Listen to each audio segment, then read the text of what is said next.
Masters of the Universe, the Legends of Grayskull podcast. Legends of Grayskull is a fan podcast exploring the vast worlds of He-Man and She-Ra. Join Shawn Scavarna and Matthew Duch as they discuss the history and mystery of Eternia and Etheria, diving deep into all incarnations of Masters of the Universe. Hey, you know who's back? It's the Legends of Grayskull podcast. Now that you know, let's go get ready for the show. It's the Legends of Grayskull podcast. Sit back and enjoy the ride right now. Hello, everybody, and welcome to the Legends of Grayskull podcast, episode 107. This is the fan podcast where we discuss the history, the mystery, the magic, and mythology of He-Man, She-Ra, Eternia, Etheria, Nordor, Primus, new adventures, old adventures, Ladybird, UKNOs, comics, mini comics, anything and everything you can think of with that He-Man, She-Ra, Masters of the Universe, Princess of Power! That Mattel logo down in the corner. I'm Matthew Duch. Here again with Shawn Scavarna. Shawn, it feels like it's been a long time. It does, but we've been fairly regular lately, so that's kind of funny. Yeah, we're on schedule, but man, listening to that intro and everything, I'm like, man, it's been a minute since we did this, and I'm not sure why it feels that way, but I'm glad to be here, glad to have you here. What's up with you? I'm here. It's a Wednesday, and you know what? The kids are back in school, and I'm a happy camper because that was tiring. Summer vacation had me at my wit's end by the end of it, so I'm very happy that the new normal is back to school. I like it. Yep, we got no kids, we got comics, we got toys. Let's jump into it. So first off, I did manage to pick up some more VHS tapes. So as you guys know, I did pick up volume 18. Which, of course, I suspected was not a magic window case because of the blue background and everything. After getting more in, let me big in right quick here. I told you, it's been a minute. So we got that one there. After getting some more in, I remembered, it's funny how these things come back to you, that the magic window ones actually had the embossed magic window logo on the inside there, and they got these two crimps, pleats, whatever, that are very much really define that side there, gives it less of that rounded edge. And this blue one is actually a different height and width completely, so yeah. Definitely gonna have to do something with that. I know I've told Shawn, maybe I can, find another magic window clamshell and swap that out or whatever. But definitely my OCD is not gonna do with that. But yeah, so I've been on a little bit of a spree here. Got quite a few, 4 or 5, so I'm up to 6 now. But yeah, lots of fun, and it's funny. Because, I'm getting all of them, right? And I'm looking at the back. I haven't even been looking at what episodes are on them. I've just been making sure I haven't gotten any duplicates so far. Mm-hmm. But then once I get in hand, then I'm like, oh, Wizard of Stone Man and Evil Seed. These are some of my favorite episodes. And, Dawn of Dragoon and Song of Selice. This was one of my favorite episodes growing up. Oh, Star Child and Orko's Lost Magic. This was one of some of my favorite episodes growing up. And that finally hit me not thinking, of course, all of these are going to be my favorites. This is all I had. That's all you had, yeah. I didn't have, there are 2 episodes that I saw on TV. I don't know if I've talked about this before. I probably haven't. Everyone's like, shut up, we've heard this story. But I saw part of Reign of the Monster and part of Masks of Power at my grandmother's house on USA Network because she had cable growing up. And those are the 2 episodes outside of the magic window that I've seen. So yeah, it took me longer than I care to admit before I was like, of course, all these are going to hold a special place in my heart because we literally recorded these and bootlegged them. So, but yeah, very cool. It's awesome having all these.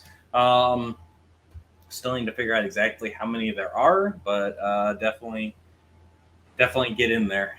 So hopefully it should be a pretty easy collection to complete. Yeah, I felt bad when we were in our private messaging. You were trying to explain to me the clamshell issue. Like, I remember I literally was sitting there because I had so much going on in my head, and I'm like, I can't contribute to this, but my OCD would make me lose my mind if that is what happened, because you know how I am about the classics ankles for the figures. I'm like, that my OCD went override for that. So just knowing this clamshell would be wrong would be making me lose my mind. So yeah, it's kind of funny that we are similar in that way. Yeah. So, nope, got to have it legit or else not at all. Yeah, and it stinks too because I really like I said before, I like all the extra stickers on that one with it being a previously viewed rental. That's a lot of fun, but yeah, I just I can't have it looking that out of place on the shelf. So, you get anything this week, Shawn? No, I've been good. Been good. Well, we did get. I know you guys did a bit. I should probably go back to there we go. We'll get it here, guys. We're out of practice after 2 weeks. What the heck? I don't know what this whole day I have just felt like discombobulated this morning. Everything's taking longer to get done, and it's just like I don't know. I'm just bear with us, folks. I'm out there. It might have something to do. Maybe Shawn threw me off with the pictures he's been sending me this morning. I don't know. But I do want to bring up. Thanks to Shawn Scavarna and Mondo, I am now also the proud owner of a hefty baby boy Battle Cat.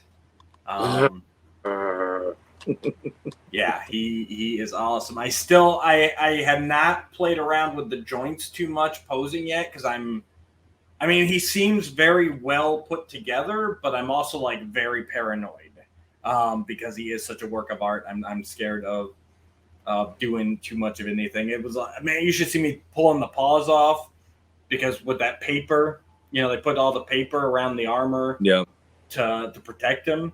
Yeah. And the only way I could see to get the saddle one pulled out pretty easily, but to get it off the bracers, I had to pull that foot off. And oh my God, you should have seen me. I was so freaking I was taking my time, gently, a little hard. Oh, too hard. I was so. So paranoid of breaking something. But yeah, this guy's amazing.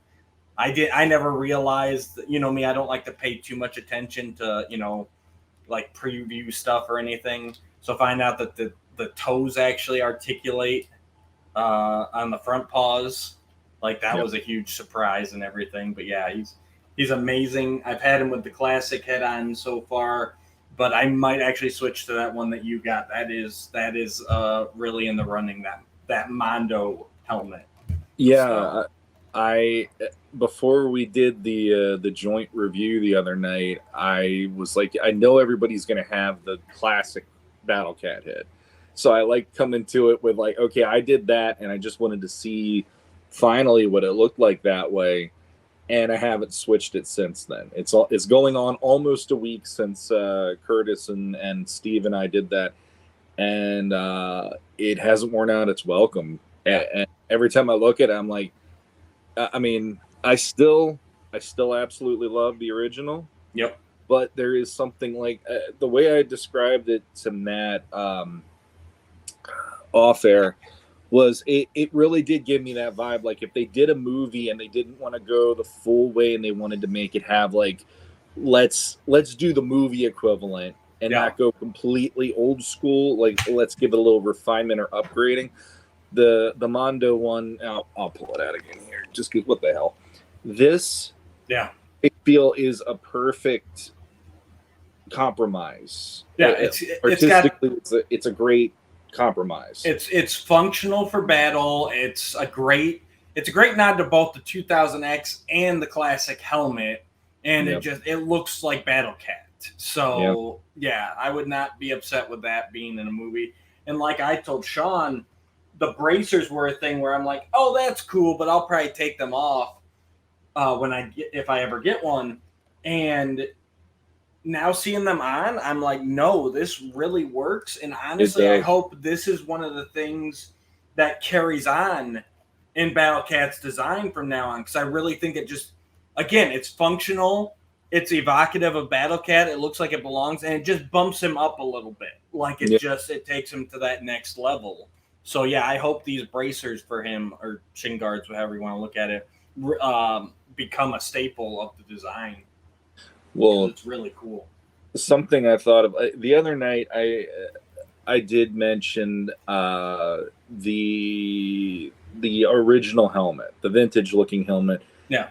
I know it would have been cool to have that by itself without the Battle Cat head in there, because if you wanted to do a photo where it's just laying there on the ground, and then you have, and I brought them all over here except for the Cringer one, but you want this version of the head and do that King of Castle Grayskull cover, that would have been awesome. But actually, now that you're talking about it, one other thing that would be on the wish list is I actually wish they would have done the 2000X claws. The guards, the whatever you want to call them, because number one, I actually thought that was one of the cooler parts of the armor on Battle Cat, even though I wasn't really thrilled about the overall design of Battle Cat.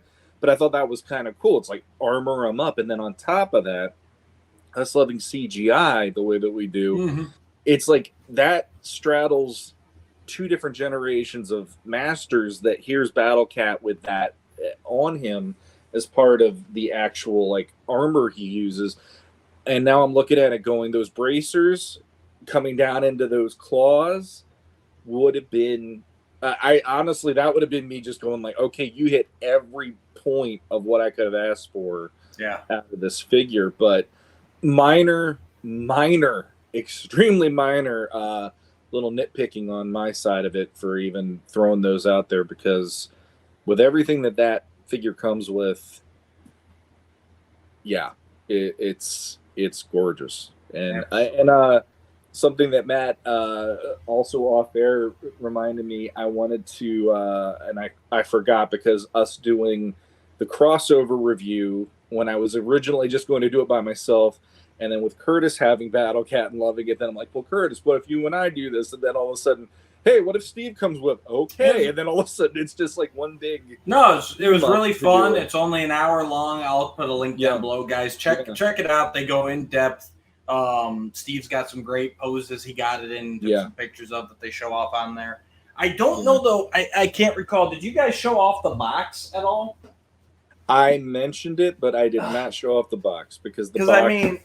I had to put that into the shelf. Yeah. This box alone. Now, I will say, my one complaint, and I understand why they did it, but my one complaint is that they did not do the standard Mondo flap window box. It is a legit box. It's a legit box because he's actually packed in foam inside. So more like your statues generally come really well packed. I get why they had to do it with all the paint apps and everything on him. Like, I get why they had to do it, but that's about the one disappointment. And mainly because when this showed up on my doorstep, I didn't get to it till late at night, and I was just going to open it up, and I was going to show my wife, and I was just going to do like I normally do, where I open up the window flap, take a look at it, and then I open it at a later date. This didn't have it, so then I had to open him all the way, and I ended up playing with him for like 3 hours. And I got to bed late that night. But yeah, this box is freaking amazing. It's great artwork as always, and it's massive.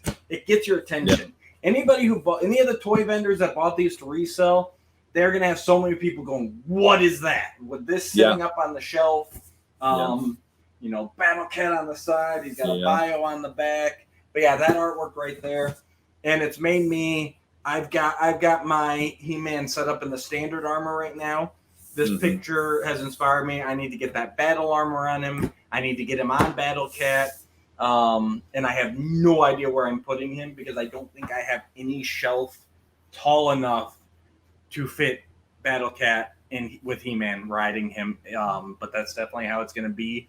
So far, I've just had him on my TV stand next to my TV because that's about the only spot I have right now. I gotta do some serious rearranging. I do have one tall shelf, but it's the bottom shelf of the bookcase. And I don't think I trust him down there with the animals and grandnephews and stuff that come around here. So Sure. No, I don't blame you. But no, I agree with the box because there has been so much from the photography side. Mondo has been doing the promotion with. There's been gorgeous photos that have been taken, and usually we get to have at least that inside of it. So yeah, it was a bit of like for me even it was like, oh, they didn't go there, and then at the same time you're still in the middle of opening it. So even if you're a little underwhelmed by the photo not being there, when you open that up and you see it in all its glory, it's like, no, you got the whelm again. You're not underwhelmed. You're no. But I did want to also say thank you to Mondo for the review sample of Battle Cat because for us being, I mean, we're almost at 1,000 subscribers and everything, and we are Masters of the Universe fans. So, the fact that when I reached out to them and they were more than happy to accommodate, I was like, thank you. Like, I can't say enough thank you to them for that. And I'm really sorry that I didn't properly do it on the review, so I'm saying it now. Thank you for supplying us with that because it is an amazing piece. Anybody who wants to complain about it, I will probably go to my grave fighting for Mondo on this one because my minor little nitpicks still did not even touch how just amazing this piece is when you have it in hand. So and from seeing it at PowerCon 2 years ago, 2021. PowerCon 2021 is where they announced and showed off that prototype, gray plastic prototype to having this in hand. They did not disappoint. Yeah. All right, let's take a look here. I do want to do a shout out right quick. We have Mattel has finally announced the details for their Origins Lady Slither action figure. She will be $35, and the pre-order will launch September 12th, 2023 at 9 a.m. Pacific. So, if this is, of course, the legendary creation of Axel Jimenez. Created her around the time he was working on Classics. And she's finally getting her first figure.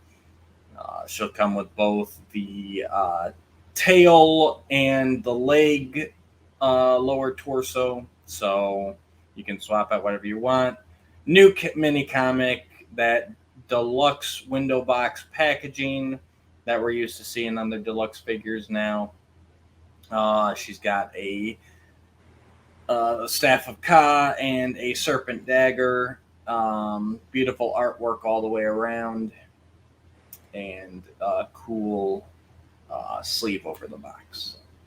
If Origins and or Lady Slither are up your alley, make sure to check that out September 12th. Yeah. And again, this one's one of those, as much as I'm not a fan of the Steak Man, I love the idea of her being in it, and I wish we could have gotten it in Classics. So, for sure. That would have had me shut my mouth a little bit about them, at least. Just a little. Just a little. And then the other big news that came out this week is the Mattel Creations Eternia's Choice crowdfunding vote. So you have the power to shape the next Masters of the Universe crowdfund project by voting for your top 2 choices from the options below. The voting window closes on Sunday, September 10th at 11:59 p.m. Pacific time, so vote now. Select up to 2 of the following crowdfund concepts.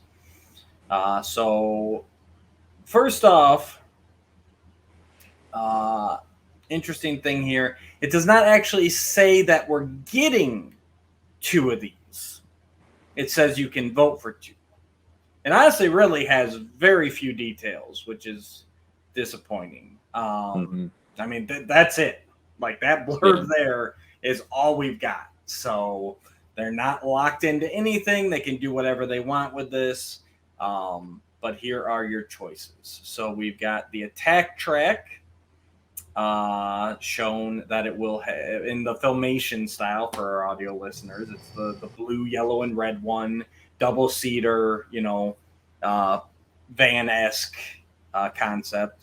It will have looks like it's got projectiles out of the cannon up top. It's got the flip up visor in front, and it shows the back opening up with the mini track, as it was called on the show, which is our toy version of the attack track, coming out of the back, but in the blue color scheme matching the Filmation attack track. So very interesting. Then we've got Doom Tower, which is the Filmation Fright Zone, kind of the central tower there. It's got the Horde symbol on front, a green translucent entryway. It's got some of the spikes and pipes coming off, and then you can see through the back. It's got a side entrance there. Looks like it's got the chamber there, like I can't think of the name of it. Oh my god.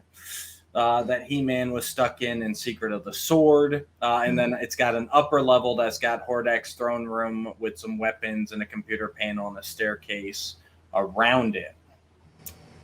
Next up, we've got the Fright Zone. This is the classic toy rock in the woods cave playset that we had.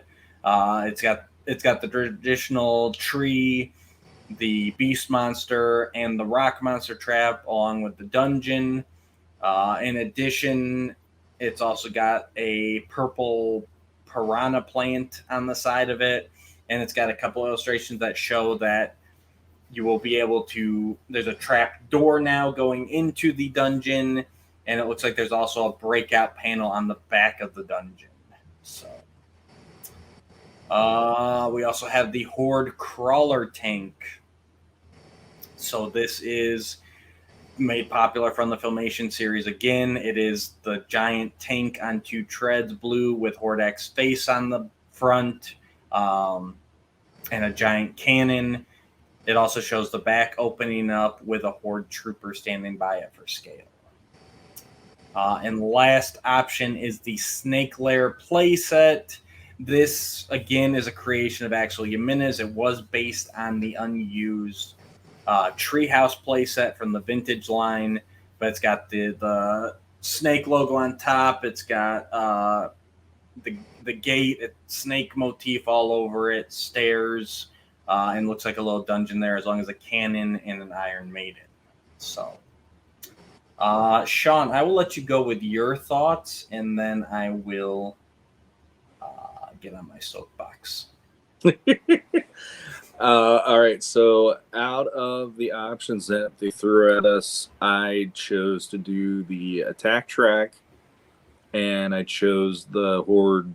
Are they calling it the tower? The Doom Tower? The Doom Tower.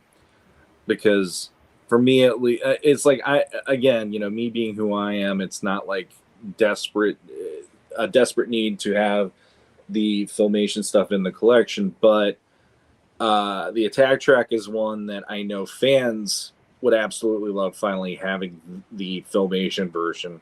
Plus, I like that it did show that there is the original version coming out of the back of the of that version of the attack track. So automatically, I'm like, okay, cool. There, and the Horde Doom Tower. It's like, it's been time. That needs to be something that has to be out there for the fans. The fans have been wanting it for years. Like when I got the original Horde playset as a kid, the Fright Zone playset, I was like, this is it. Like, I literally, I just was, okay. It really wasn't that impressive to me. And then, yeah, when you see the cartoon, what they did, it's like, well, crap, like, it's like if you thought Snake Mountain missed the mark from the toy to the cartoon, the Fright Zone was like they weren't even shooting at the right target, you know. Right. So and the fact that they do have the chamber where He-Man was in and Secret of the Sword and all that, like you were saying, I was like, the minute I saw that, I'm like, that's pretty cool. I like that they did that just from, you know, the history of the Fright Zone and all that. So, yeah. Okay, so first off, I will say, I personally voted the same as Shawn. I went for the Doom Tower and the attack track, because Doom Tower, like to me, this is our only chance at a Doom Tower. Like it's, and it looks pretty freaking massive, honestly. If you figure that throne, even if you figure just the height of that throne is the height of an action figure, I mean, you're talking 6 inches there. So, I mean, 6, 12, 18, 24, there's a bit above them. I mean, you're talking a good 30 inches. So it's going to be a massive play set. Here's my soapbox, though. Mattel, this opinion is that of Matthew Duch only. It does not represent Legends of Grayskull, Mattel, or any other party. Mattel has already decided what they want to do. They have decided that they want to do the Fright Zone and they want to do the attack track. And the reason I say that is Doom Tower, by my calculations, is the biggest play set out of these. But they included no reference point of anything in here. They made it look as plain as possible while still, you know, showing what it has. Everything else has a figure next to it, something to give you some scale, except for this and the snake playset. Now, Fright Zone has all this extra stuff. Oh, look, there's going to be this trapdoor, and there's going to be this back here. It's got all these extra little drawings around here to make it more enticing. You know, the Horde Crawler tanks or the Horde Trooper. Attack track, like you said, Shawn, it's showing you've got a pop-up visor. You've got the mini track coming out. You've got a figure there showing how massive this is. Mm-hmm. They did the same thing when they did the Origins figure fan vote. They put Anti-Eternia Keldor, Anti-Eternia Man-at-Arms, Wondar, and mini comic Triclops. And this was before they announced a regular Triclops figure. Because they knew they wanted to do Triclops. They knew they were already doing the regular Triclops, and it would be an easy repaint. But they threw it out there and they let, you know, all the paranoia go, oh, if we don't do this, we're not getting Triclops. And sure enough, Triclops ran away with the vote. Of course he would. You're going to put, even with the mini comic variant, you're going to put Triclops up against the Anti-Eternia Man-at-Arms, Anti-Eternia Keldor, and Wondar. Like, who do you think's going to win? And they're doing the same thing here.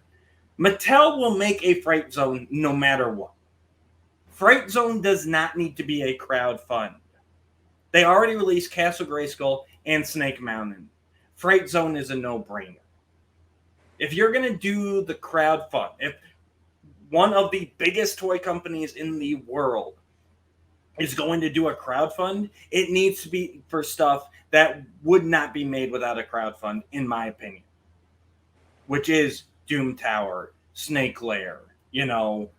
So I just want everybody to think about that before they cast their votes, if you haven't cast it yet. But I unfortunately, I have a feeling that Fright Zone is going to run away with this. Mm-hmm. What do you think, Curtis Ackerman? How's it going, guys? What's up, buddy? How you doing? Welcome. It's a pleasure to be on the Guardians of Grayskull podcast. Yeah. Citizens of Grayskull, welcome. Janitors of Grayskull, yeah. Listen, I've been listening to you guys talk about this stuff, and I got to say, as much as I hate to agree with Duch, I agree with Duch. And I wish I would have heard this before I cast my vote, because I did vote for Fright Zone for all the same reasons that you mentioned. They duped me into voting for it. And had I listened to this first, I probably would have voted differently. Yeah. No, I completely get it. Unfortunately, it's the way they do it. It's like there's no reason Fright Zone cannot be a regular playset. And the way that they show it in the drawings here to make it seem so much cooler and bigger than everything else, like, you know. Well, I mean, I looked at this and I go, which one of these, you know, because I don't know if I'll buy any of these, but if I was going to buy one, which one would I have to have? And I was like, well, you got to have a Fright Zone. But to your point, they're probably going to make one regardless. Like that's not something that's never going to get made. The attack track for me is a no-brainer. Like that, you know, of course you got to throw that in there. Yeah. But I was just messaging you guys like I can't believe we haven't gotten a collector yet. Like that is the biggest fail in all of Masters of the Universe. Like, you know, we've had Filmation, we've had 2000X, we've had you know, the classics, we've had Mondo, we've had Origins, we've had the Masterverse, and we've never gotten a collector. Like it was one of the main vehicles that Skeletor and his men flew around in Filmation. It's a cool vehicle. I would love to have one. How have we not got one in any of the iterations of Masters of the Universe? Like that, I'm dumbfounded by that. Yeah, that and Eternal's Palace are the two that I felt should have been on here that weren't.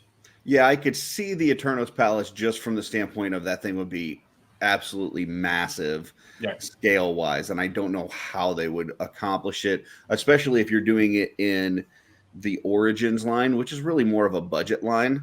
You know, would somebody be willing to pay $600, $700, $800 for an Eternos Palace? I don't know. So I kind of get that just based on scale, but yeah, you're right. I can't believe at some point we haven't gotten that in some form or fashion. And again here, so now we're talking about crowdfunding, which again, if one of the largest toy companies on earth is going to do crowdfunding, it needs to be for those things where you're going, well, I don't know if an Eternals Palace would work at retail. Yeah. That's why it should be in crowdfunding, not Fright Zone. Fright Zone will do just fine in retail. Mass produce that thing, get it out on shelves, it'll sell. I mean, it's that same scale as Grayskull and Snake Mountain. Snake Mountain selling like hotcakes right now.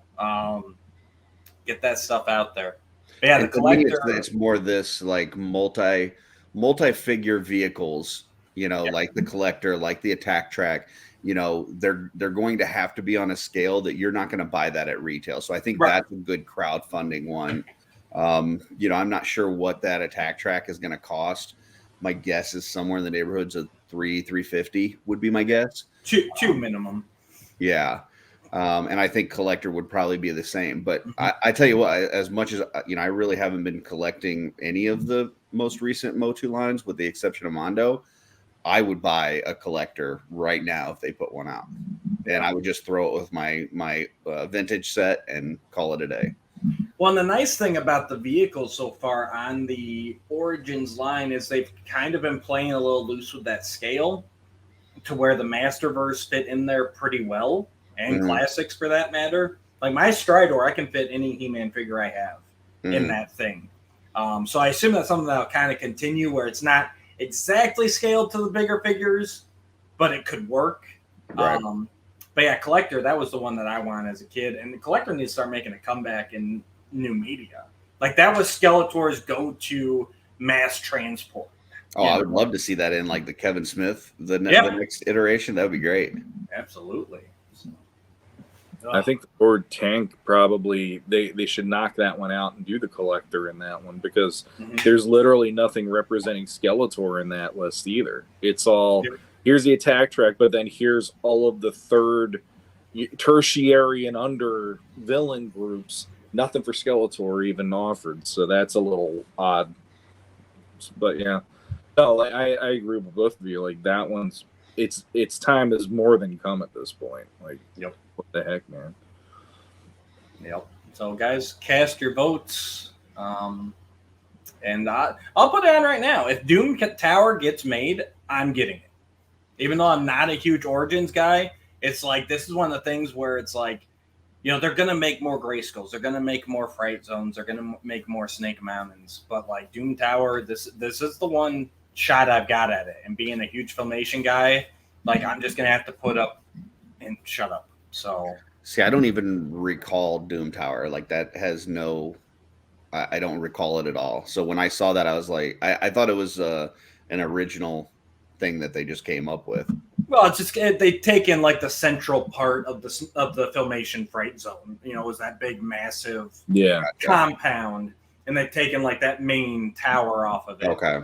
Same thing. So like you said with the Eternal Palace, like that thing would be so massive. Like making a whole Filmation Fright Zone would be incredibly big. So they just took that central tower there.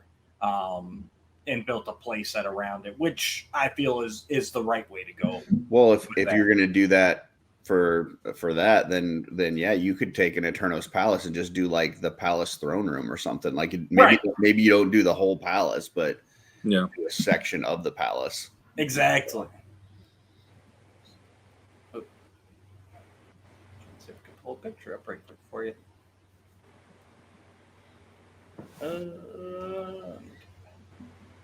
Yeah, and I think that's exactly how they would end up doing that as well. It's just kind of taking, it's probably that kind of polygonal main orange building, right? And kind of doing that as the facade, and then it splits open, and you got like a throne room and maybe a little Man-at-Arms workshop. That's exactly what I was thinking, Man-at-Arms workshop, so that Orko can blow some shit up. Yeah. So there's the Filmation Fright Zone. Yeah. And so they just kind of took that central thing. And that's why it's got the little legs and stuff coming off of it to kind of signify, a representation of that. Yep. Cool. Yeah, I hope it goes well. It's so interesting, right? Because they could have easily included measurements on this and scale on all of it, and a list of everything that it came with, but all they did was throw up those pictures. And like I said, they ask you to vote for 2. They don't say 2 are coming. They really don't even explicitly say that the winner is going to get made. I mean, really, they say, here's your choices, vote for 2. And they're not really locking themselves into any sort of promise with it. Mm-hmm. So it's sort of like a dad promise. Maybe we'll go for ice cream. And then like the week later is when you get the ice cream, because that's when dad finally wants to get the ice cream. What do you want for dinner? All right, you all voted McDonald's? All right, yep. I'm making pork loin at home. Well, it could be even they take like the top 2 and they pick out of the 2 which one they're going to make. Maybe it's not even the one with the most votes that they make. Yeah. Yeah, you really don't know how they're going to use this information. Or I thought on the same token, maybe they're taking the top 2 and then we'll have a versus.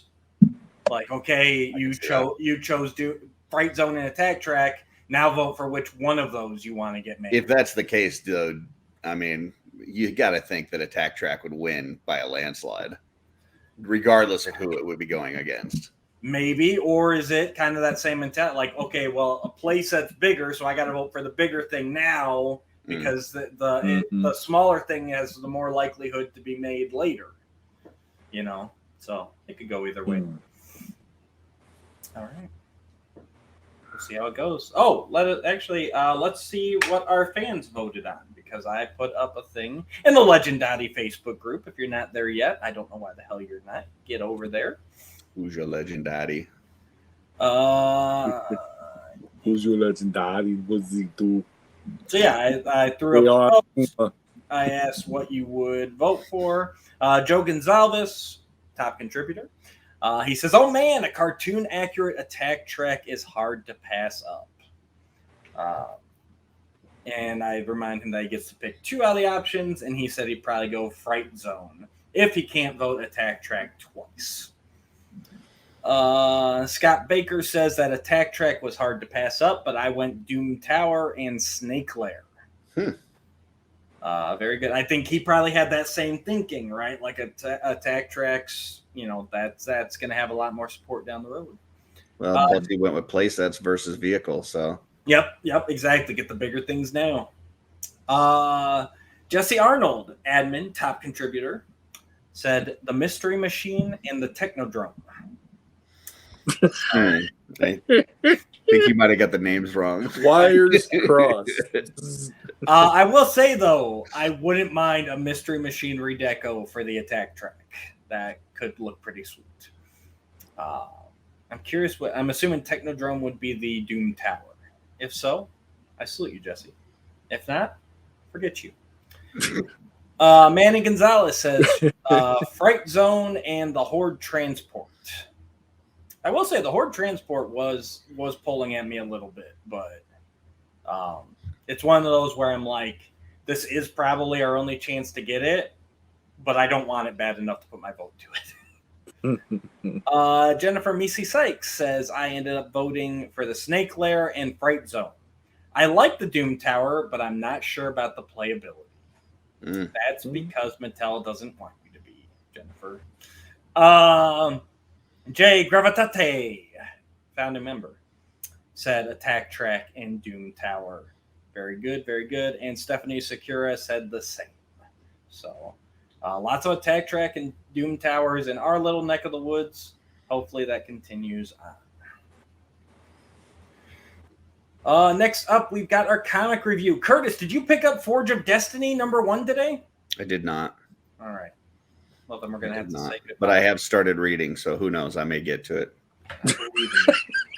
Done phonics work for him. I love that. I started reading. It's never too late, folks. It's true. Nope, never too late. Never too late. Let me ask you this. Have you read any of the Modern Masters comics? Yes, I read the one, I forget what it was called, where they did like all the different versions of He-Man throughout the years. Masters of the Multiverse. Yes, I read read that one. And I started doing the one from the Revelations, but I think I only made it through like 3 issues. As soon as it was like they redid Skeletor's origin, and I was like, okay, I'm out. We went on a whole rant about that. You can check out Past Legends of Yeah. Grayskull episodes where we Everybody's got a tear skull. that one up. So, And Evil Lynn's parents wanted to eat her. Yeah. It was bad. It was bad. Well, Curtis, we thank you for jumping in, and hope to see you this Friday if you don't have anything else going on. I know you're always kind of hit and miss whether you're going to make it or not to our weekly off-world. So, But yeah, if you can make it Friday, I would appreciate it. Beautiful. All right. Later, man. See ya. All right. What's wrong, Shawn? Oh, nothing. Nothing? I got nothing. All right. So, yes, out today, we have Masters of the Universe Forge of Destiny, issue #1. I got to get back to the beginning because I had to read this on the Comixology app because my local store still is not open. And I don't like the Comixology app. There we go. So, yes, issue #1. This is script by Tim Seeley, art by Eddie Nunez, color art by Brad Simpson, letters by And World Design. Standard cover was done by Eddie Nunez. Cover B was Freddie Williams II, and cover C was Javier Rodriguez. How come the digital versions don't come with all 3 covers? I don't know. And that, like if I have to pay the same price for a digital comic as I do a standard release, they could at least throw in the variant covers at the end, like in the trade paperbacks. You know, at the end they'll have all the covers. So just throwing that out there. Or no, we're not even DC anymore. We're Dark Horse. Dark Horse. Yeah. That's why it didn't come out on Tuesday. It came out on Wednesday. Mm-hmm. Jesse now is just like somebody's talking shit out there. He's got that bad taste in his mouth. So just what were your expectations going into this, Shawn? Because this is set in the Revelation universe. We were told it was a prequel. Granted, I kind of avoid, like I said, press release type stuff, but I was unsure where exactly it took place, just that it was a prequel to the Revelation series. So, what were your expectations going into this, Shawn?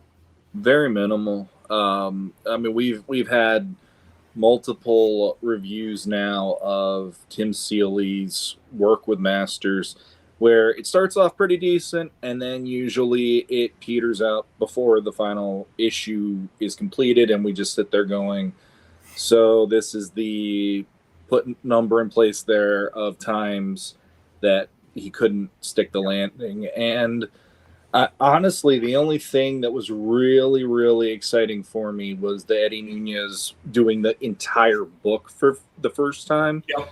Because in the previous one, he was doing the bookends for it. Like he did maybe like 2 pages in the front, 2 pages in the back, and then all the other ones were those multiverse stories of the different versions of either worlds with He-Man or worlds without He-Man. Yep. And that story to this day, like 3 out of 4 issues were actually pretty darn good. That 4th issue just didn't stick the landing, just like we were talking about. So because again, he's got to. Tim Seeley always has to have like these huge stakes, these end of the world things, even if a story wasn't going there initially. So that was I'm like, okay, so it's Tim Seeley again. So it's gonna be something end of the world. It's gonna be, deconstructing, right? Like he likes to kind of break it down and do something weird, different, whatever, which sometimes works, sometimes doesn't. But it's like, okay. And of course, with the, with this being a prequel, I already have a hard time wrapping my mind around stuff when it blatantly disregards stuff that's supposed to come after it or before it even, with knowing that this is a prequel, set before, now I know set before the other comic series that was a prequel to the show, and we've also seen the world a little bit in the Masterverse comic. I'm like, me being the continuity guy, I'm sitting here like, this is going to be a nightmare. Like, this is not the potential to muck this up and have the timeline make absolutely no sense, like they did with the CGI Masters Universe in the Masterverse comic series, where I'm still like, I don't know where this story is supposed to take place because it doesn't make sense at any point in the timeline. Yep. So yeah, I wasn't that excited, and then even finding out that we're going to Anwat Gar, I was still like, I'm still hit or miss on that, depending on how they use it. I know Classics really like to get into the racism issue with the Gar. And that's not where I want my Masters comics to go. Like I don't want. Like you can tell a story, you can preach good lessons, but it doesn't have to be so so mirror reflective of our real life. Like I use these comics and these stories as an escapism. So like since Classics, the Gar have kind of become a touchy subject where it's like, I'm not sure I always like where we're going with the Gar. So yeah, my expectations were pretty low. Going into it. But after having read the first issue, well, let's get into it. So it opens up with a battle at Grayskull, and and they're talking about Skeletor and how he's just come here, demon from another dimension. Right off the bat here, I'm going to read you guys this first page. I probably should have said, spoiler alerts. If you haven't read Masters of the Universe Forge of Destiny #1. Pause us right here. Go read it, come back. Because spoilers here. I'm going to read you this first sentence, this first page here, which has this wonderful panel of Skeletor, Evelyn, Beastman, and Merman fighting against Orkotila, Man-Arms, and He-Man in front of Grayskull. His name is Skeletor. He says he's a demon mage from another world who came to Eternia through a hole in the dimensional walls separating our realms. He manipulates powerful havoc magic and seeks to enter Castle Grayskull to steal its ancient secrets for himself. So right off the bat, we got that panel. We got Skeletor. We got that explanation of who he is in this continuity. And I'm sitting here going, why wasn't this the first prequel comic?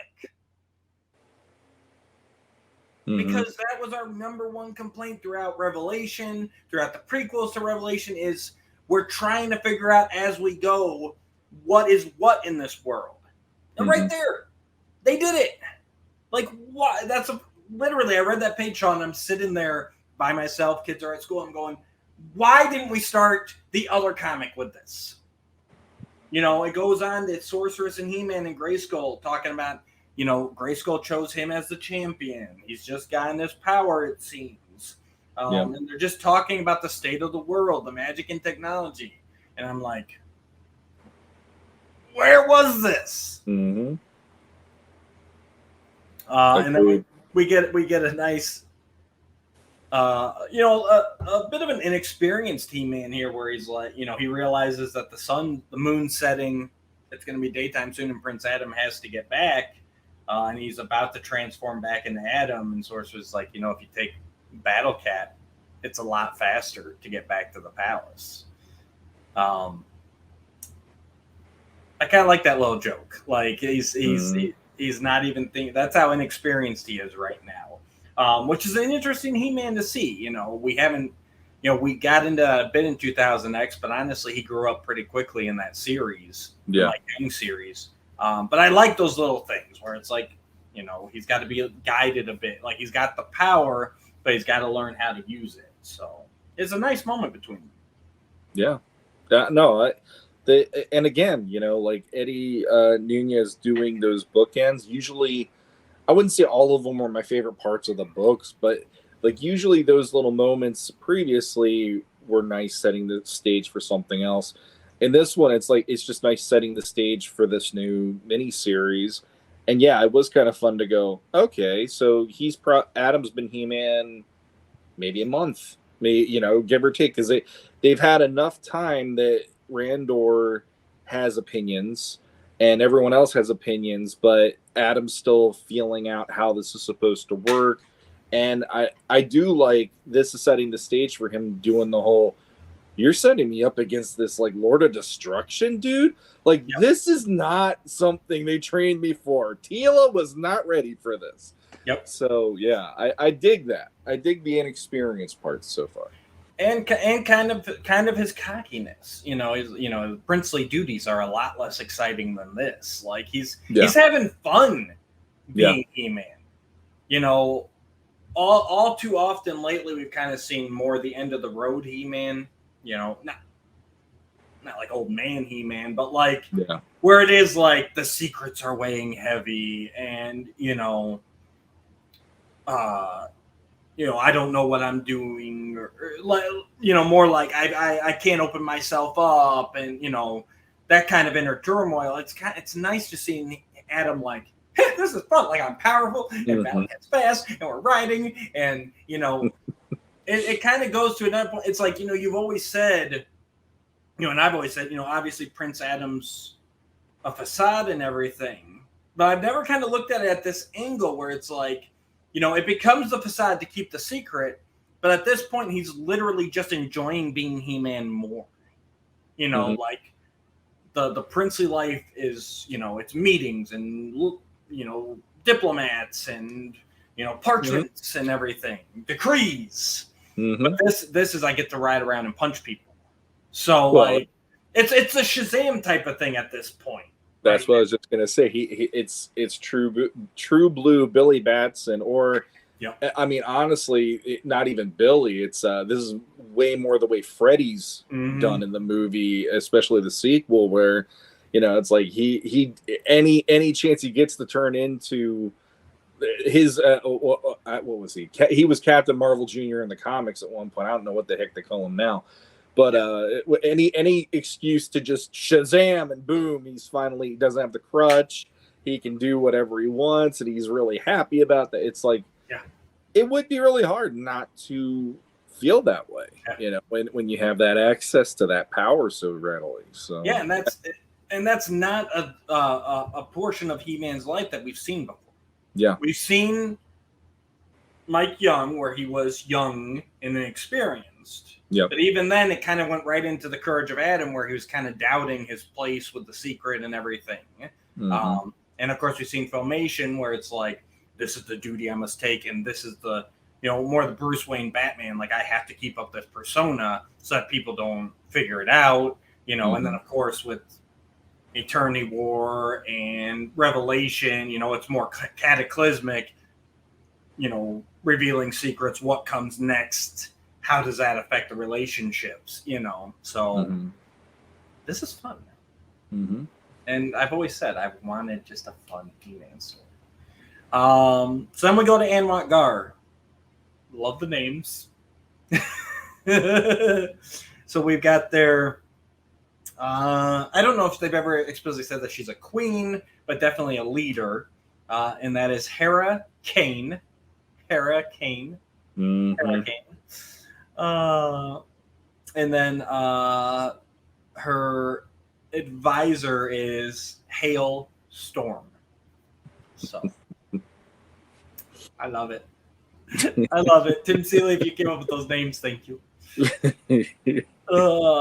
So Hera and Hale are talking about this message they got from Eternos. King Randor wants to meet with them, because they are going that the Gar are more isolated, and so King Randor is going on like a diplomatic mission, and he's going to be visiting Anwar Gar. She goes to her son, the prince, and kicks him out of the palace. He is a disappointment. He is they call him here the human tornado. And basically he's got himself and he's got 3 friends who are a circus act, essentially. And Hurricane is very disappointed in him. So she kicks him out because she doesn't want him to embarrass her. Well, the kind of thing, seen some parallels there. Yeah, and what I love, the one line in this in particular, I'll do the quote here real quick.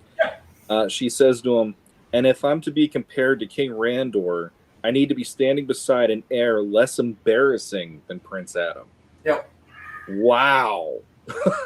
Like, man, what kind of cred does Adam have in this, in Eternia at this point? I mean, even before he became He-Man. Well, but the funny thing is, I kind of felt like he hadn't gone full Prince Adam yet.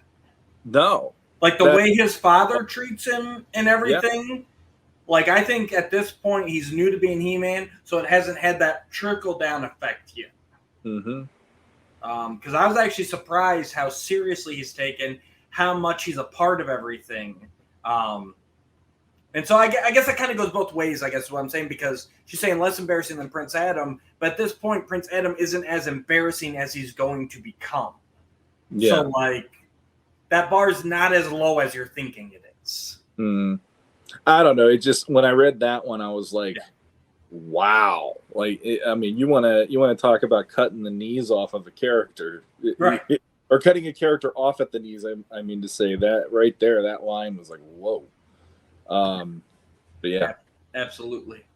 And then we go back to the Royal Palace. Adam shows up. Him and Teela have some classic banter. Man-at-Arms tries to defend him a little bit. And Randor kind of muses, like you said earlier, about how He-Man has changed everything, not necessarily for the better. This is the part where I kind of felt this was written to kind of justify Revelation. Like this is the part. This is the one. It's kind of the low part of the comic for me, where kind of Randor's musings are kind of setting up what will already have happened. But it's that classic, Dark Knight that we get bulletproof jackets. They get armor-piercing rounds. Bullets. Yeah. We get Batman. They get the Joker. It's that whole thing. Very much more in the vein of Revelation and the doom and gloom. I guess that's why it brought me down a little bit here.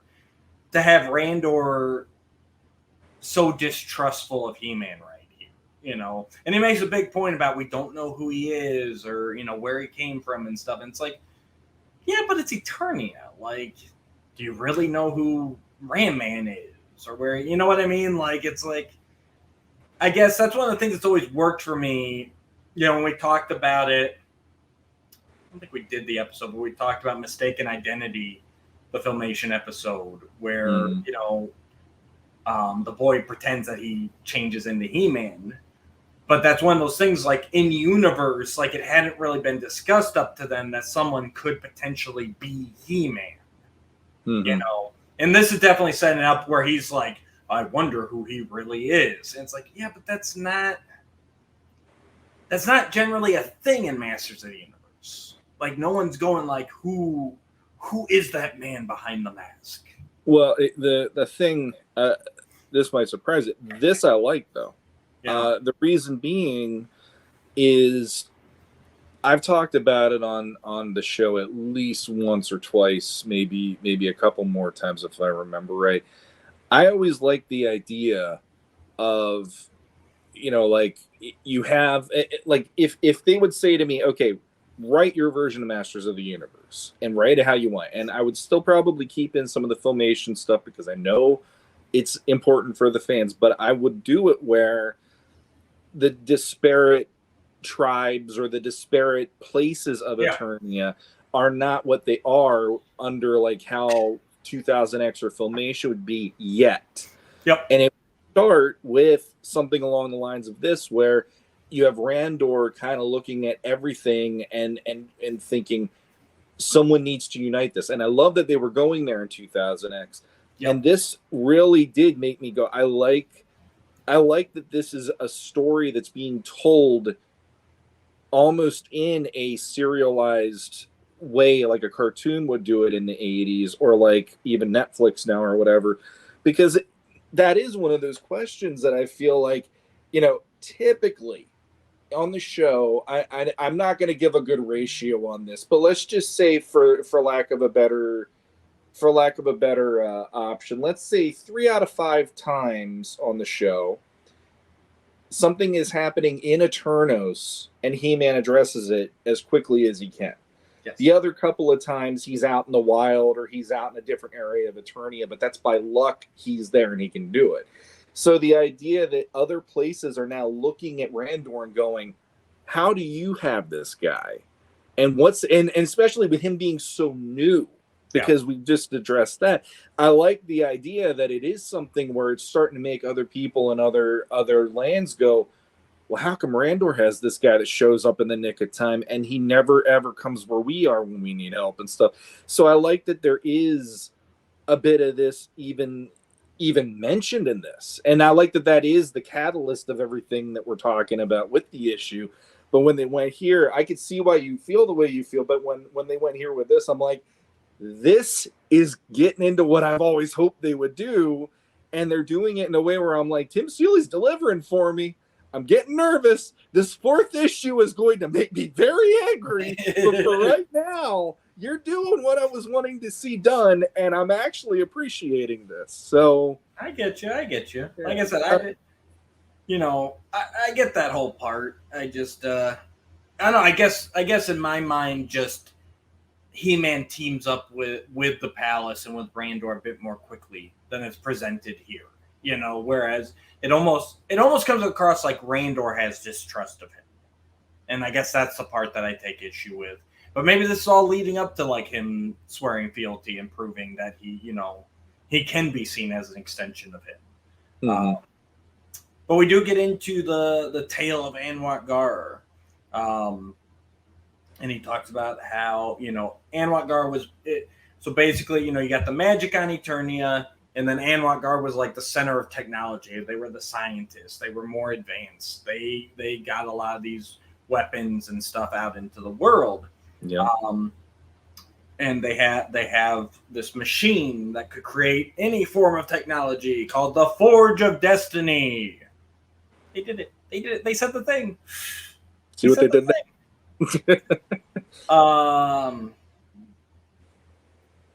So, but at the end of the Great Wars, the magic and Grayskull more took center stage, and Anwat Gar kind of got separated from the rest of the world. And it does. I do like this here. I like these little lines for all those people holding out hopes that, like, in this universe, they say Skeletor is a demon from another dimension, but what if he's not? You know, they do. Tila has a line like right here, which shuts it down. The Gar had no affinity for magic, so Skeletor cannot be a Gar in this continuity. Shut down. And I'm completely cool with that because I like that. If for someone who loved the mini comics as a kid, that opening that you were loving, when they cemented it with that, in this issue, that made me just go like, for whatever things that I wasn't a huge fan of in Revelation, you're at least speaking to me on the level of what I've always hoped to see in Masters. So at least there's a little. It's like the good with the bad, you know. And well, I like Keldor, the Keldor origin in Mike Young. Yeah. I loved Keldor in CGI. Yep. But I also love this Skeletor not being Keldor. Yeah. You know, it doesn't have to be, you know, well, you just don't like Like, you can like the Keldor angle. It doesn't have to be present in every iteration. Yeah, and it changes the story greatly when it is with the you know, brother / uncle. Like, it changes the whole dynamic. Mm-hmm. So I just like that they, in my opinion, have settled it here. We know what we're dealing with now, and all those clickbait videos that go, you know, in Masters Universe Revelation, you know, Skeletor never mentioned that he's Adam's uncle. Yeah, because he's not. Yeah, they planted that flag. We're moving on from there. Yep. Right. Exactly. But I like this. So basically, there was a bit of animosity because, you know, Gars had no affinity for magic, and there was always like spells and stuff that could mess with their technology. So King Grayskull gifted the Gar the only canister of Philogista, an ancient fluid metal imbued with magic that could be forged into arcane weapons and armor.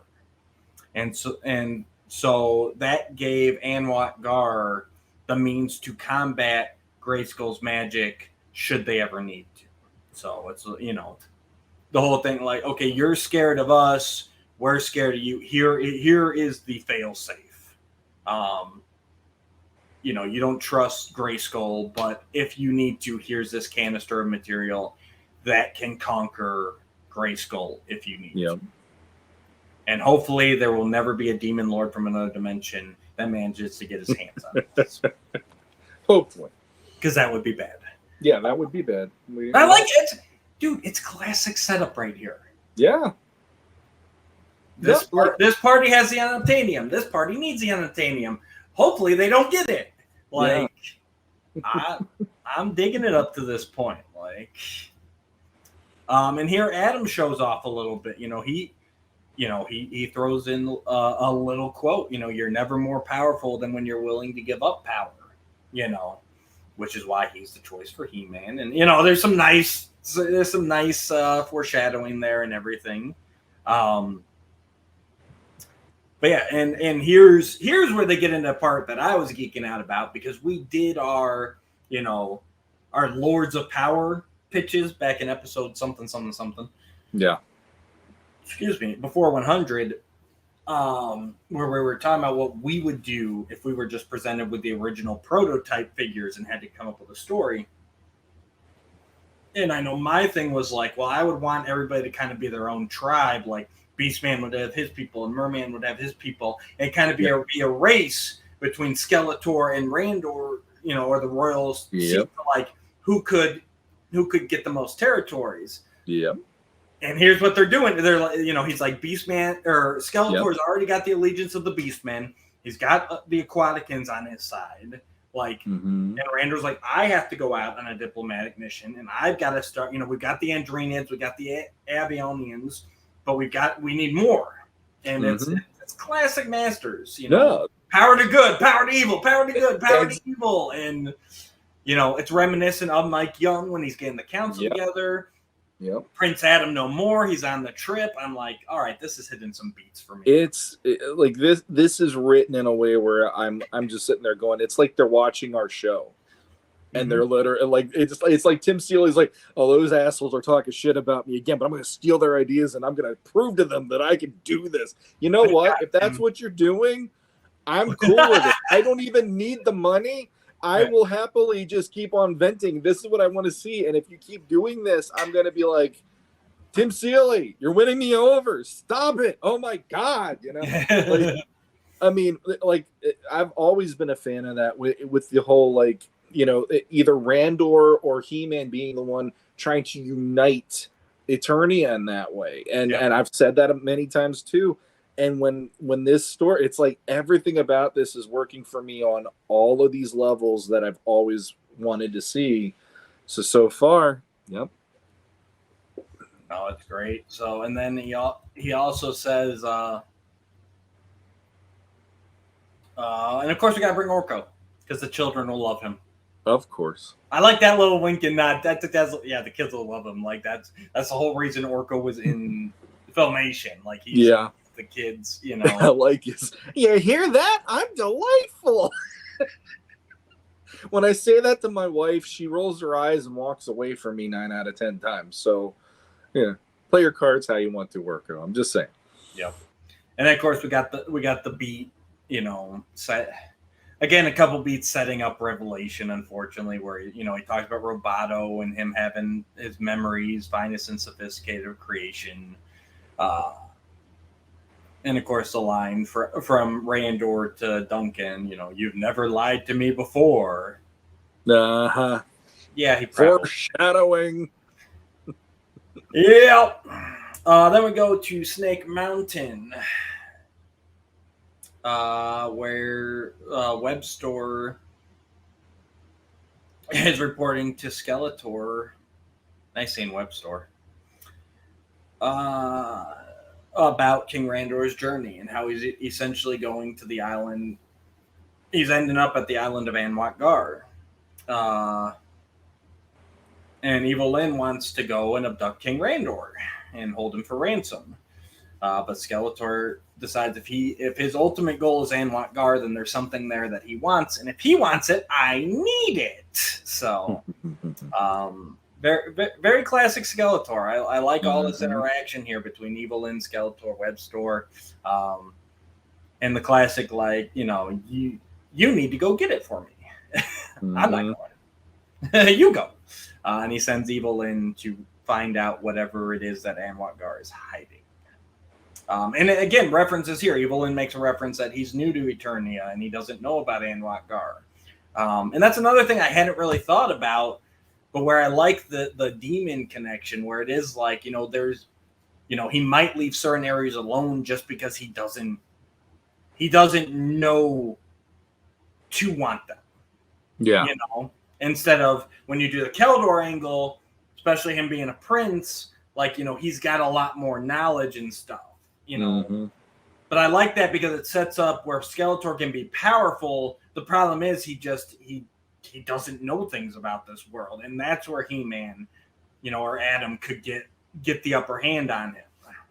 And I like that also puts him in a position where he amasses who he amasses, and it's mostly it's a survival thing at this point to him more than anything. Like having Evil Lyn there, he probably knows she's going to turn on him at some point and do something that that might put him at risk, but for the time being, they have an uneasy alliance based on the prequel stuff that we know going into this story. But I like it. I think it's fun to see.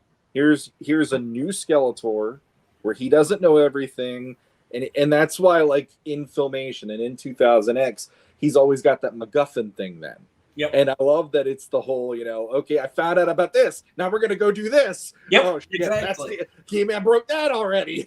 Whatever. And it's getting me into that whole like episodic version of He-Man by thinking of how this is working for him in like that. Okay, I just found out about this. It's like instead of Amazon, you could just go and click buy now or whatever. It's like, we got to go do it now. Oh my God, it's this. And I kind of dig that he's jumping at any chance he can with the way he's pictured here.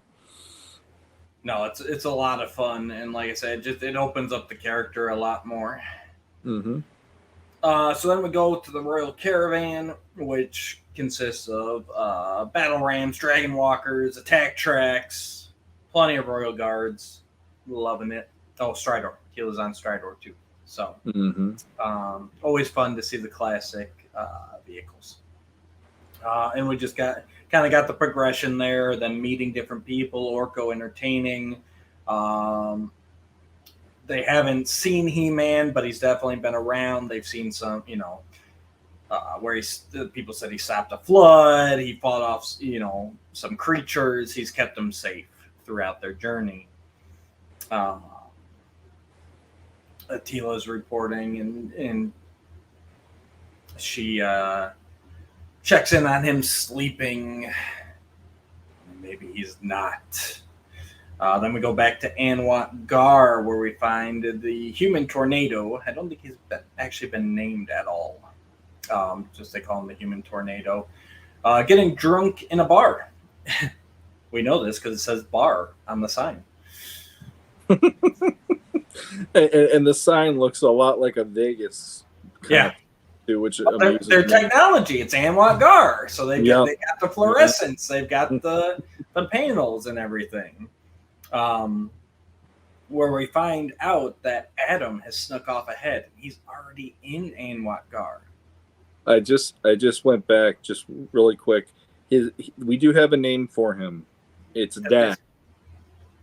Dash. That's right. Which when I first heard that, and Lord knows that I turn off when we talk Star Wars on Offworld, but it made me think of that Dash Rendar from back in the days. Shadows of the Empire. Shadows of the Empire. I couldn't remember the name. Thank you. But yeah, so Adam at the bar. I'm curious. We all know he's going to become Cyclone, right? Like that's not spoilers, right? Like, I think the second issue cover pretty much. I mean, if you didn't already figure that out, and you get to the end of this and see that, there's no way around not knowing who this kid's going to be by the time it ends. I think from the moment he appeared, it was kind of obvious. But look at this. Yes, but in case you needed that visual, there's also that as well. The issue 2. And I'm not a fan of the real names from the classics bios that were made up, so I don't remember them, but I just looked it up, and sure enough, Cyclone's real name, according to the classics bios, was Dash Shell. So, I like Dash Rendar better. I'm actually glad Dash Dash DASH -SHEL Dash Shell Dash. That's weird. I'm glad they shortened it to just Dash. I kind of had a feeling once you reminded me that they said Dash, I had a feeling that's where it came from. And they're talking and everything, and Adam's got a nice cloak on there. He's like, "Hey, don't let anybody know I'm here, dude." There's some good little banter here. I actually really enjoyed this scene where and he actually introduces his little trio, Dash's trio that's with him. And I'm just thinking of Dash from The Incredibles. The Dash. So he's got Sprig, which sounds like Twiggett's name. A tame Torlock that's stronger than the team of bulls. He's the big green gorilla beast boy looking dude. Samar, a snake woman who does the charming. This was a neat design because I felt the helmet looked like how Teela's Cobra helmet looked in the Golden Books a lot, where it was more rounded and everything. And then handles. Why handles and not hand? I don't know. But juggler with 4 of the most agile hands on Eternia. And he's a blue gar-looking guy, but he's got 4 arms. Not forearms. F-O-U-R. He literally... He has 4 of them. He doesn't just have 4 arms. But he looks like if Papa Smurf had his college face. Yeah. I mean, he just has that vibe about him. Yeah, but I like the designs. The names are pretty cool. Like I like this little quartet that they got going here. Mm-hmm. But yeah, so Adam basically convinces him to play a trick on his mother. Like if she's so embarrassed of you, you want to get back at her. You should take whatever her most prized possession is, and like you'll give it back to her, but you just want to embarrass her, Mm-hmm. because she thinks you're an embarrassment. And of course, there's been copious amounts of drinking, as you can tell, because Dash's speech bubbles have little bubbles coming off of them. I like that So, too. And he's like, "Nah, no, I can't do that." But Adam tells him, hey, he's like, "I get it. You're such an embarrassment. She wouldn't tell you where her most prized possession is, anyways." Like, Mm-hmm. and of course, that pushes Dash over the edge. Classic Filmation treachery there. Mm-hmm. And then we go back to where Tila was worried about Adam, and they use that classic newspaper strip where Orko creates a simulacrum to sleep in Adam's place so he can sneak out and be He-Man. Unfortunately, the spells didn't work too well, and Adam looks all goopy in bed. And so Tila wants an explanation where he is, and Adam lies to her and tells her that he snuck out to see a girl. Tila gets pretty jealous, thinking it's that Panther Princess Jaguara. Yep. But yeah, and we get a nice little thing here where, again, setting up the revelation that has already happened. I'm going to go cross-eyed with this.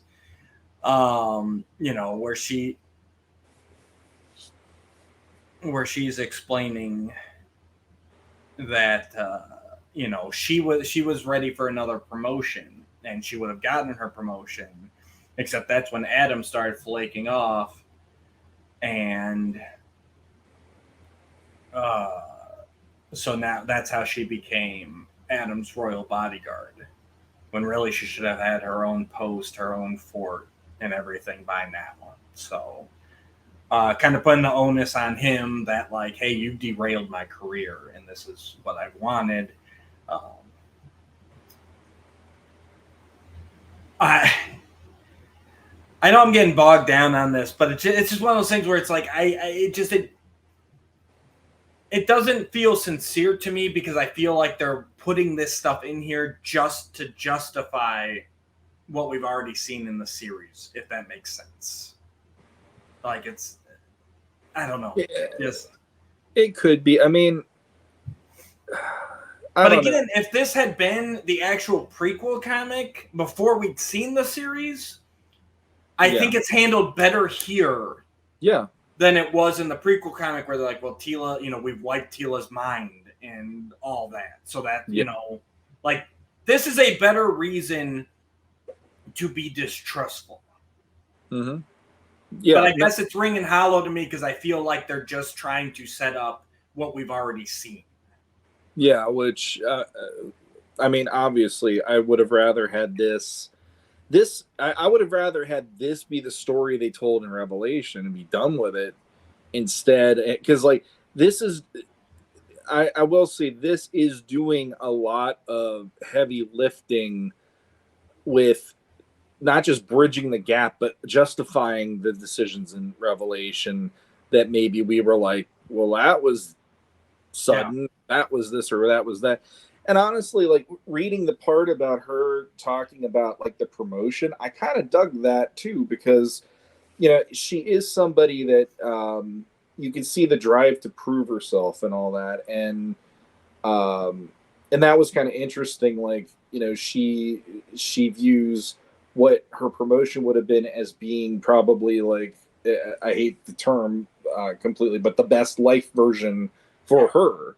She would have been the Earl Marshal of the army, and then she would have been able to see the world and everything and prove herself not just as that little orphan girl, like she says in here.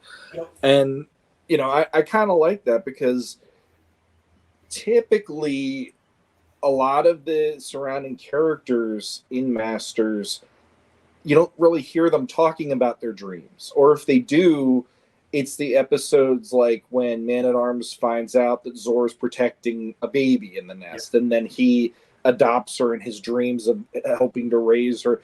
But you don't get those times with Tila the same way, and so it's like I at least appreciated the couple panels where she went into it a little bit with Adam. And I think with the young, inexperienced Adam, there is an element of him finding this out and going, oh. So it's like him being He-Man now has screwed up something for someone he cares about in that way. And I do kind of like that, where now it's like the beginnings of him starting to realize that one decision is affecting other people other than just my father now, which is kind of interesting. Yeah, it's kind of an odd break here, too, because we go back to Anwat Gar for a second. Yeah. And then we come back to finish their conversation. That happens 3 times. Huh?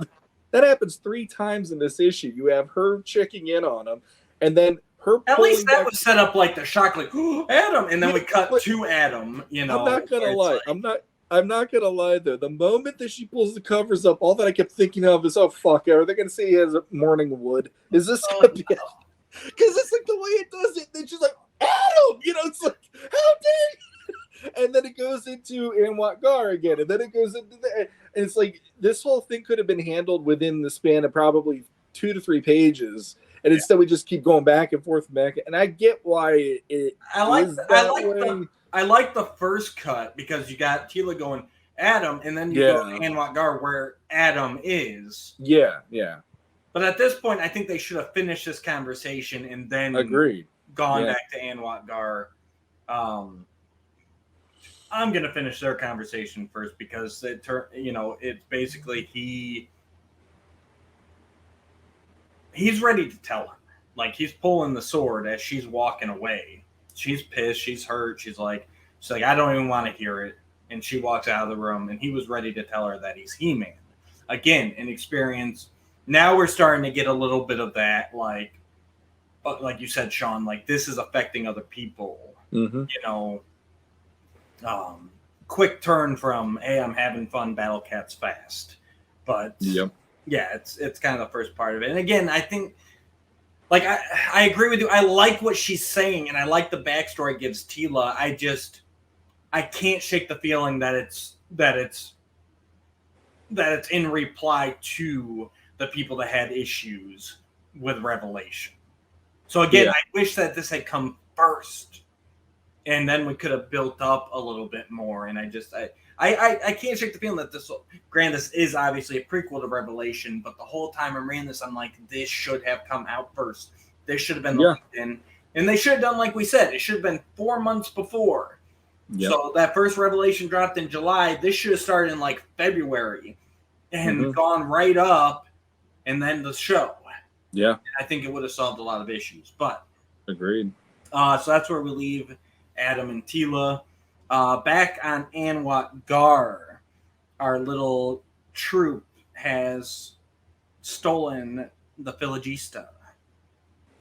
And Adam turns on them and attacks them. Because it's not Adam! It's Evil Lynn! Dun, dun, Evil Lynn. Who would have seen that coming? Well, not the Anwat Gar people, at least. No. She Ezarked them. So, yeah. Or Fizzarked. Sorry, not Ezarked. Yep. Fizzarked. Classic Evelyn. Yeah. And I will say, by the time the Anwat Gar thing, the first scene in the bar ended, I knew it was Evelyn. Yeah. But the way they did frame it, where it is like Tila, like first you knew that wasn't really Adam in the bed. Yeah. But then with her being Adam's not there, and then it's going to the bar, and you got Adam hiding, and you're like, wait, what? I thought he was out being He-Man. Like it did throw me for a second, where I'm like, what's going on here? But then the way the conversation turned, I'm like, oh yeah, that's evil. Yeah. But it was good setup there. Like I liked it, and it felt Masters. Yeah, it I really agree. did. So then we go back to Anwar. We got Hale talking to Hera, and he's telling her that the members of the Minstrel Revival did not survive the attack, and that Dash was gravely injured in the attempt. What a waste. Man, those were such cool characters just to get killed off. And he said that their accomplice escaped with the Philogista. They did get one image off of the camera that got shorted out during an electrical surge. And of course, it got a picture of Adam. And this, as Hera declares war on the people of Eternals. Dun, dun, dun. To be continued in Masters of the Universe Forge of Destiny Issue 2 on sale October 4th. Yes. And there's that image to let you know he's Cyclone. Yeah. So Dash is the only one that survived, but he was gravely injured. The next cover has He-Man and Adam on the cover with a very robotic Cyclone hovering over them, hooked up to a bunch of machines. So, yep. Yeah. So what do you think of this issue, Shawn? I was pleasantly surprised how much I was enjoying this issue.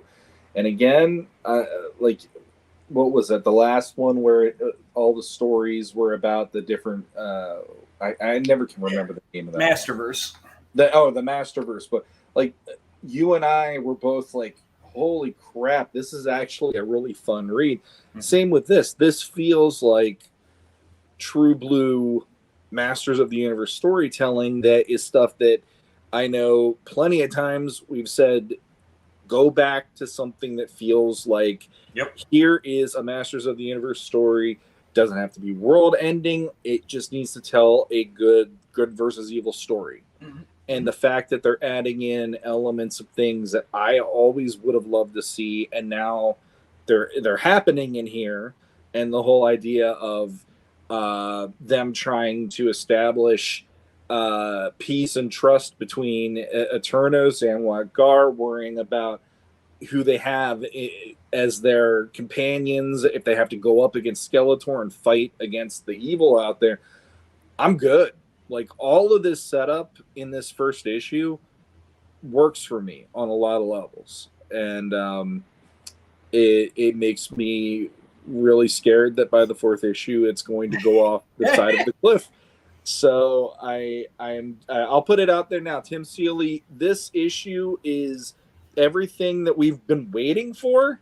So please stick the landing. I would be thrilled if this is the first mini-series that they put out where I'm just like, that is how you do it. This is the prime example. Use this as your template going forward and how this is supposed to be written. So. Nope, I completely agree. I love this issue. It's everything I've wanted. It's what I've been saying since the beginning of this podcast, long before. Every time they've released a comic series, keep it simple, stupid. Like, you know, you've got an adventure. You've got the MacGuffin. The MacGuffin could conquer Grayskull. Skeletor wants it. Evelyn helps him get it. Keep it formulaic. I know a lot of people say that like as a bad thing, but like, no, like, just stick to the formula. So now Evelyn's got the Philogista. We still need the Forge of Destiny to convert that into a weapon. So now Skeletor needs to get to the Forge of Destiny. Yep. You know, He-Man and company are going to have issues with the Gar now because they think Adam's responsible. Just don't do anything stupid. Just stick on those rails. All right. You don't have to do, you know, all of a sudden the multiverse is ending. You don't have to throw some random God Modulok in there. You don't have to. No He-Force. Right? No He-Force. None of that. Stay on the tracks, and we will be just fine. So, Power Sword rating. So we've got 3 Power Swords. Absolutely amazing. Loved it. 2 Power Swords, very good. 1 Power Sword, good. Cosmic Enforcer, neutral, right down the middle. And then, of course, 1 Havoc staff is bad, 2 Havoc staffs is worse, and 3 Havoc staffs is, that should never be viewed again. So on top of the fact that the story went well, Eddie Nunez art, that made my day. Looking at all of those panels, especially through Comixology, you get to see the details. For me personally, as an artist, seeing his line work was something where I'm just like eating it up panel by panel. I'm going with 3 Power Swords. I was so surprised by how much this worked for me, and it was a really good surprise this morning. Oh, as much as I hate to mimic you, because I think it makes for a terrible show, I got to say the same. 3 out of 3 Power Swords. It's everything I've wanted and everything that's been held from me for now. And it's going to be even more disappointing if this doesn't stick the landing, because I'm like, this feels like it could be straight out of Filmation, Mike Young. It's like it is a Masters of the Universe story. It's self-contained. It doesn't have to go to different universes or different, licensed characters or anything. Like, it's just a Masters story, and that has been lacking for a long time. So combined with the amazing art, I love the way Eddie draws his He-Man. It's actually almost CGI in the proportions.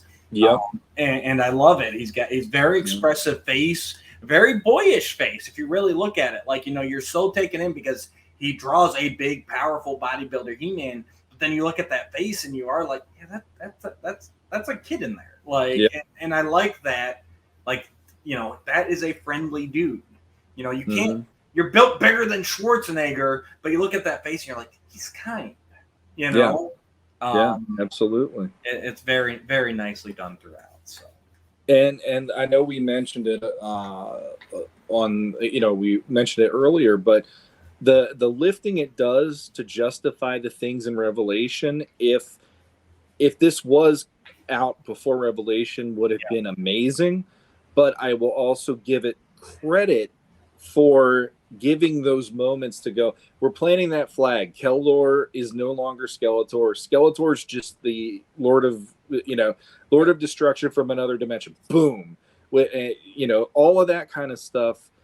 It's like you finally have pinned down the stuff that we were questioning. And now it's like it's at least here in one way, shape, or form. And as far as I'm concerned, it's the best version of anything they've done since Revelation hit so far. So I'm happy it's this that's doing that for some reason, more than the prequel and more than the other stuff. It's all lining up with this thing in a way I was not expecting at all. Like I said, I got bogged down a little bit reading that, but even at the end of the day, it didn't detract from the overall score. Like, it's just one of those things. And I know in my heart, if this had come out before Revelation, that I wouldn't have even given it the moment's pause. I'll forgive it there. If this came out before Revelation, how much more excited would you and I have been going into Revelation than we already were going, holy crap, first He-Man cartoon in 20 years, basically. And to have this going into, oh my God. Yeah. Like, they completely shot themselves in the foot by how they wanted to do that, but I'll give it to them on this. And depending on, well, we're all getting the hypotheticals because we're assuming that this miniseries is going to stick the landing. But assuming the miniseries sticks the landing, assuming it's just a fun adventure, we know what kind of He-Man we're in here. How much more impactful that death would have been in the first episode. Yeah. And if they could have kept that a secret, which unfortunately that leaked pretty early on. And with enough intensity that, we all kind of figured it would happen. But if they had been able to keep that a secret and done an adventure like this, where just like, all right, we're back, we're having fun, we're having an event, and he's dead. Wait, what? But 2020 hindsight. But I'm looking forward to finishing this. Looking forward to Revolution next year. I think they've officially announced that it's going to be 2024 at the earliest. So I didn't even know that. Yeah, I don't know if that has to do maybe with the strikes that are going on are affecting it, or if maybe Netflix just pushed it back to Because I mean, it's definitely close to completion.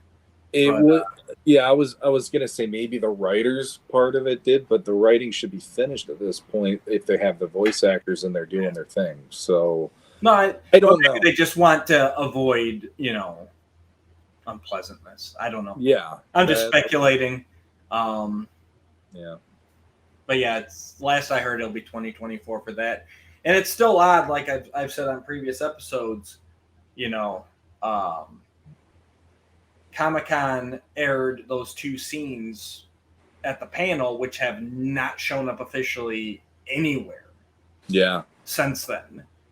So obviously, whatever they were ready to roll out, they have definitely decided not to at this time for whatever reason. I can only assume they're trying to keep low, and while all these contract issues are figured out, especially because Netflix and not just Netflix, but the streaming services are very much at the heart of all of this. Yeah. So it may just be that kind of thing where it's like, we're just going to lay low right now, Mm-hmm.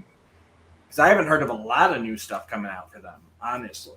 So. There's been a few things here and there, but it's because they were scheduled to come out within the next month. And so, like, if it is going to be next year, we didn't see the trailers for Revelation when it was going to air until about a month before the actual air date. So it does, on that level, it doesn't surprise me. But I agree, like, there were multiple scenes shown at SDCC that we have yet to see, other than if you watch the leaked footage, which it was still fun. I mean, that, again, this and those scenes all made me go, this is what I remember loving about the show as a kid. And it feels like it's going in that direction. It feels good. So hopefully this and the show can stick the landing with the way that it's working now. So we'll see. We'll see. All right, guys. I think I have an email that I've been forgetting about. Let me double check there. Because I think every time after we log off, I'm like, oh yeah, I had an email.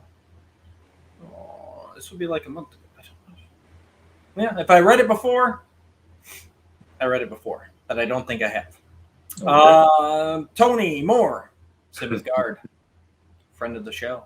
Yeah. Regarding episode 104 and the mini episode. Okay. Yeah. So it was like a month ago that he sent me this, but I don't think I've read it since then. Sorry, Tony. I always think about it right after we finish recording. Dear Matt and Shawn, I just want to say thank you for doing a mini episode, in part because of me.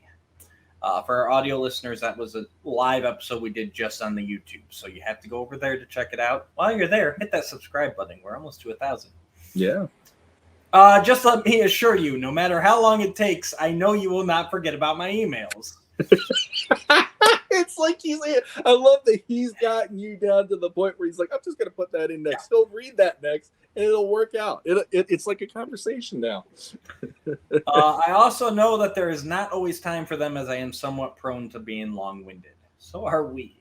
Yeah. Anyhow, Matt, if it makes you feel better, I did not get the Goliath voice actor clue either. Not even after the fact, and I would not have had you not pointed that out. What makes it worse is not only did I watch Gargoyles back in the day, it is one of the shows I am currently watching on Disney+. Also, whenever I hear the name Keith David, the first thing I think is he did Goliath's voice on Gargoyles. I hope that makes you feel better. Yeah, I think we're in good company because I don't think anybody got it, even though it was so freaking apparent after the fact. Yeah. Keith David will be an awesome Hordak, and even though I know it would not be likely, I was hoping he might also voice Hordak on the CGI series if we are lucky enough to get a season 4, as Kevin Conroy is sadly no longer with us. Yeah, I'd be down for that, especially since, like you said, Kevin unfortunately can't, if they get there, he can't do it anymore. It'd be cool. Actually, that'd be a good idea for a lot of the things. Kind of getting a stable voice cast, almost like the Bruce Timm, Justice League, Batman, Superman, where they kept a lot of the same people throughout. Mm-hmm. That could be a lot of fun. As for the He-Man movie getting canceled, I was not thrilled, but like everyone else, I am not surprised. Disney and Paramount are the only big movie studios left that haven't, as far as I know, passed on the He-Man movie. I know Shawn does not want Masters to be an Avengers movie, but it will take an Avengers budget to get this movie done right. I just don't know if Disney would want He-Man. With Thor and Guardians of the Galaxy, I don't think Disney would see a place for He-Man outside the MCU either. They could lean more into the barbarian side of things. The MCU does not have a barbarian, but they will look at John Carter, remember how it flopped, it should not have, it was a good movie, and get scared. Paramount has the Hasbro universe. I don't think they will give He-Man a look. I wonder if Lionsgate could handle a big enough movie like Masters needs to be.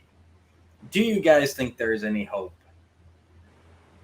We actually are working on whether we think there's going to be any hope or not. We got an episode coming up. We've got it planned where we're going to dive into the He-Man movie and all of that. That's why you guys have surely noticed that we have not addressed it very much. I will say, just throwing out the studios that you did, Tony, and that was the end. Sincerely, Tony Simisgard Moore. I don't want Disney to have it. I don't want it Disneyified. I don't want it MCU-ified. Yeah. I'll leave it at that for now. I mean,